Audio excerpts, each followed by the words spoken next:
Assalamualaikum. Hello everyone. Saya Sulhiyah. Di video ini saya akan mempresentasikan tentang turn taking atau dalam bahasa Indonesia disebut dengan giliran berbicara. Dan sebenarnya turn taking ini adalah salah satu etika berbahasa yang digunakan ketika kita sedang berbicara dengan orang lain. So without any further ado, let's get started.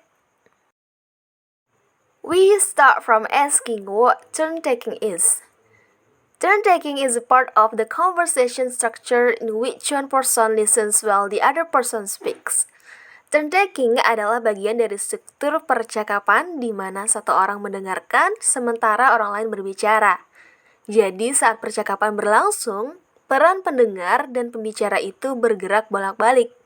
Maksudnya, mereka bekerja sama dan mengatur giliran berbicara, yang mana hal itu menciptakan lingkaran diskusi. Nah, turn taking ini juga penting dalam hal berpartisipasi dan berinteraksi secara efektif dengan orang lain. What is the structure of turn taking? Ada 3 struktur turn taking, yaitu ada the turn taking component, the turn allocation component, dan rules. Struktur yang pertama yaitu the turn-taking component. The turn-taking component includes the main content of the turn. It consists of units and segments of speech in a conversation. They are called turn construction units. A transition relevant point is the end of turn-taking component.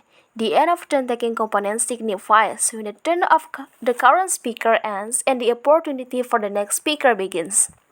Intinya, the turn-taking component ini digunakan ketika seorang pembicara selesai dari bicaranya atau pidatonya, maka kesempatan untuk pembicara selanjutnya dimulai. For example, Evelyn, so that was all happened to me today. How about you?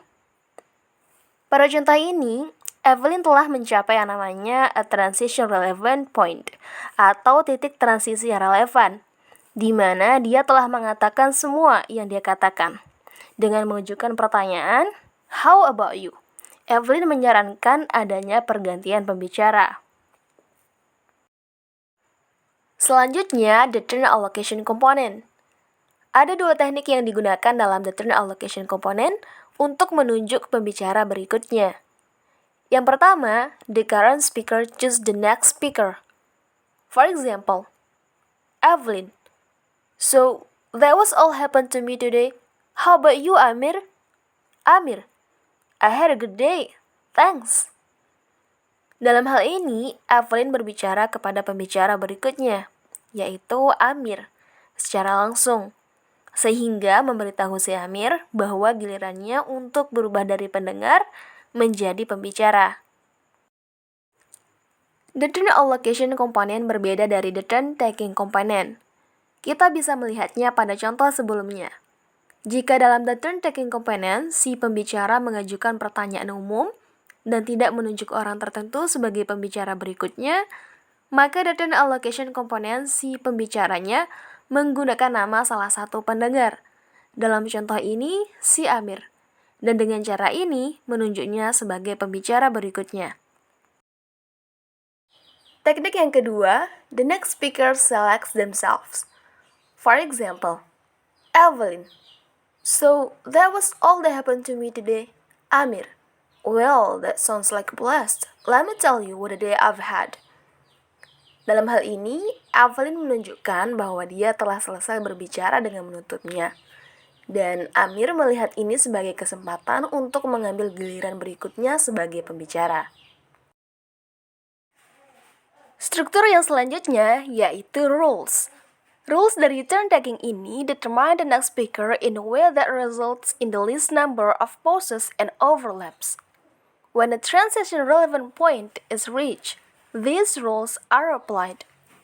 First, the current speaker appoints the next speaker. Pembicara yang saat itu menunjuk pembicara berikutnya. Or second, one of the listener selects themselves. Salah satu pendengar memilih dirinya. The first person to speak after the transition relevant point claims the new turn. Or the third, the current speaker doesn't appoint the next speaker, and none of the listeners selects themselves. Pembicara saat itu tidak menunjuk pembicara selanjutnya, dan tak ada dari pendengar yang memilih mereka sendiri.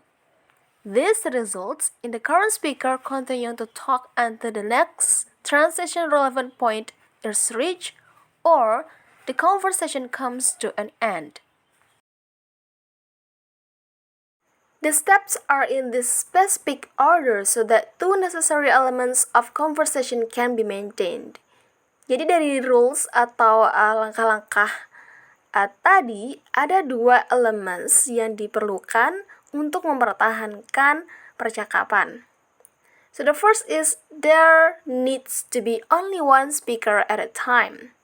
And the second, the time between one person finishing speaking and another one beginning needs to be as short as possible. So these rules create a socially comfortable conversation without awkward pauses. Types of turn-taking. Ada adjacency pairs, intonation, gestures, dan gaze direction. An adjacency pairs atau bisa disebut pasangan berdampingan itu ketika masing-masing dari dua speaker memiliki satu giliran pada satu waktu. Nah, adjacency pairs ini juga biasanya berbentuk question answer. Contohnya, Evelyn, did you like your coffee? Maya, yes, it was very nice. Thank you. Intonation.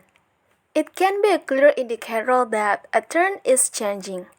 If a speaker shows a drop in pitch or in volume, that is often a sign that they are about to stop speaking and that it's time for the next speaker to take over. Intonasi juga menjadi salah satu penanda ketika si pembicara akan berhenti dari bicaranya, dan waktunya pembicara berikutnya mengambil alih. Gestures.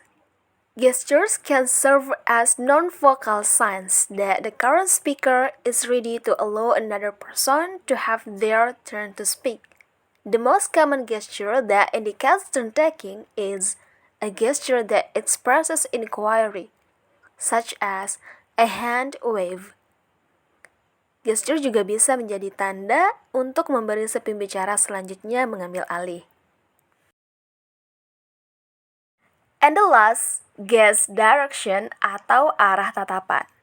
Have you noticed that usually while people are talking, their eyes are cast downwards for the majority of the time?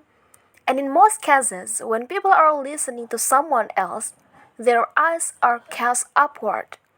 That is why it is often the case that during a conversation, the eyes of the speaker and the listener don't meet. You can tell that the speaker is reaching a transition relevant point when they start to look up more frequently and they usually finish talking with a steady gaze. The next speaker can read this as a sign to start talking. Here are some disruptions in turn-taking, yaitu ada interruption, overlaps, and gaps. First, interruption. It occurs when the current speaker has not yet finished talking, but a listener cuts in and forcefully selects themselves as the next speaker. For example, Maya, and then my uncle told me to come down, and so I said to him, Amir, don't you just hate it when they said that? Have I told you about the time when blah blah blah?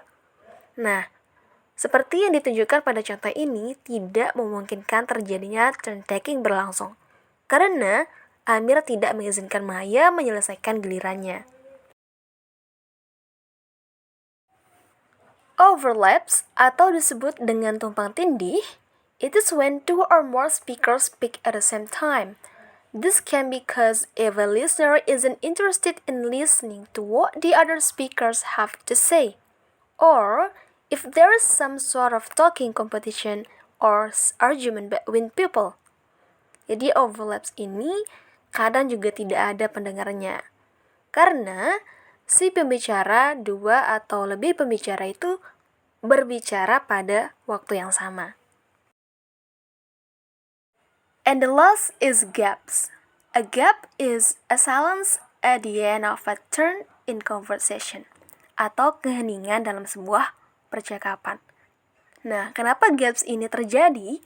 Karena si pembicara saat itu tidak memilih pembicara berikutnya, atau tidak ada peserta percakapan yang memilih dirinya sendiri sebagai pembicara berikutnya. Alright everyone, this is the last of my presentation about the turn taking. Thank you for watching. Wassalamualaikum.